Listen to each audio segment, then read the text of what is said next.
In this tutorial, I'm going to show you how to create your custom Elementor widget that crops images to any shape you want. So I've seen this question by Cynthia Harrison on one of the Elementor groups, and I thought it would be an interesting challenge for Unlimited Elements widget creator.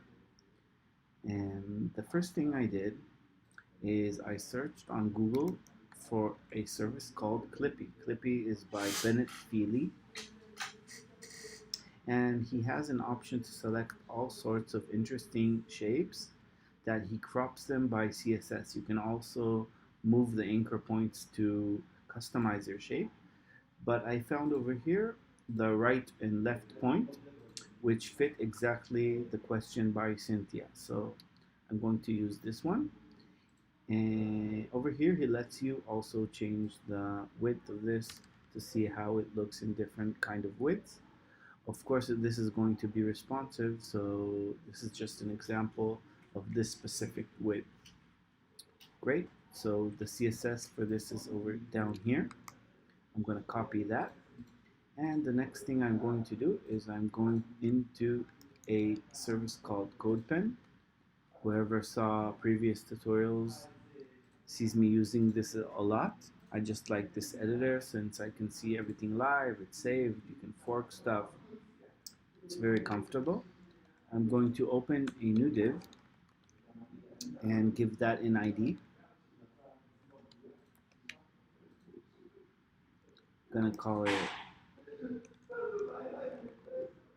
right point. And in the CSS, I'm going to open a selector and paste the CSS. Now we're not seeing anything since the div needs a height to be visible, and it also needs a background color or background image so we can see it. Let's start with color.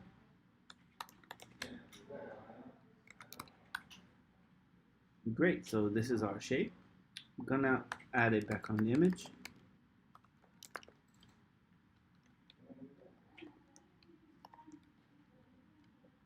This is one of my images on the server.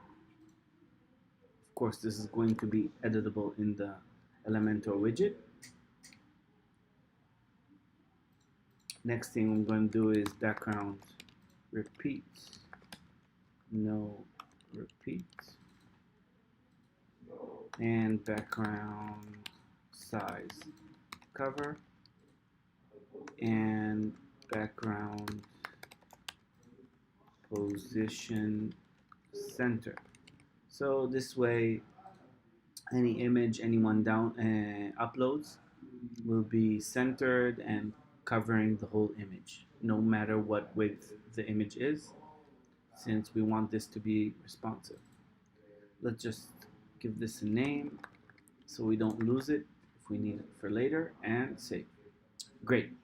So that's the first part, making the HTML and the CSS. The next part is making this into an Elementor widget. For that, I'm going to go inside of WordPress. You need unlimited elements installed.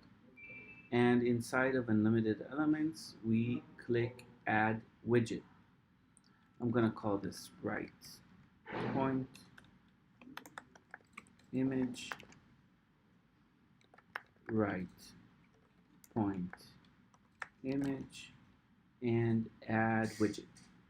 Once the widget is added, we double click, and inside of the HTML we paste the HTML.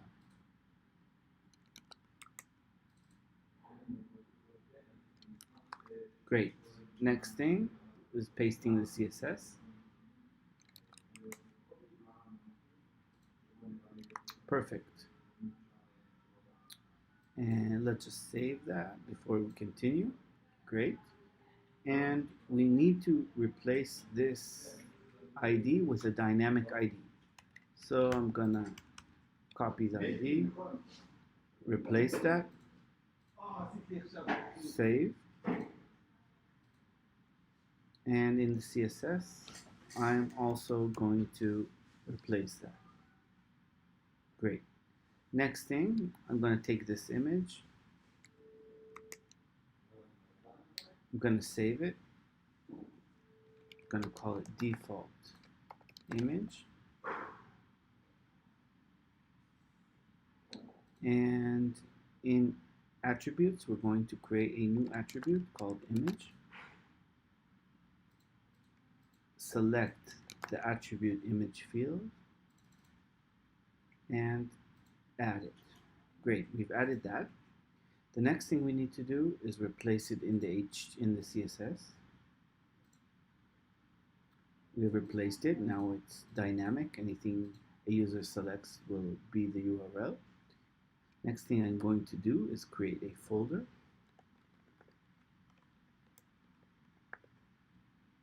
Create folder.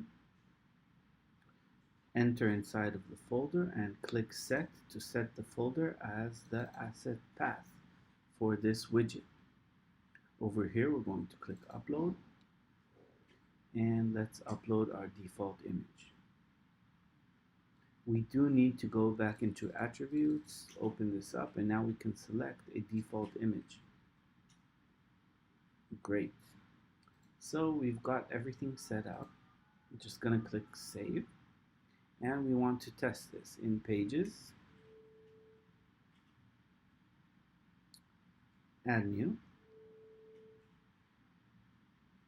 Edit with Elementor. And we're going to scroll down to the category we just created. We see the new image we've added, and I'm dragging it inside. Wow, that looks perfect to me. I'm just missing maybe a height setting.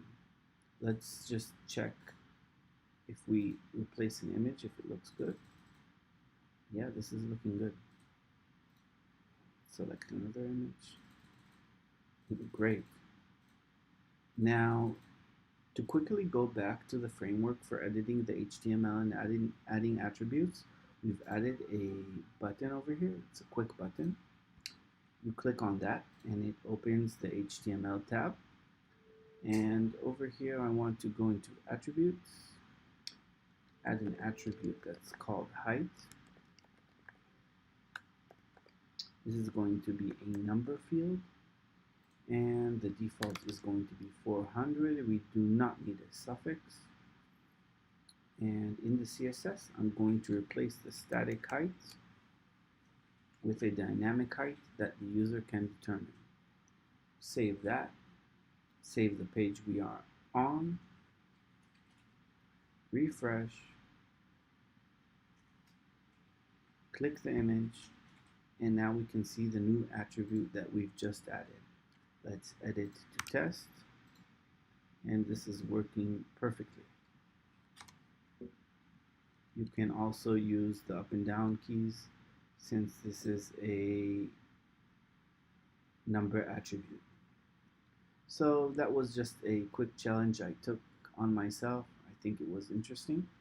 And I want to thank you guys for joining. If you have any questions, please post them in the comments. Please subscribe to our YouTube channel for more challenges and interesting stuff we're going to release. And see you next time.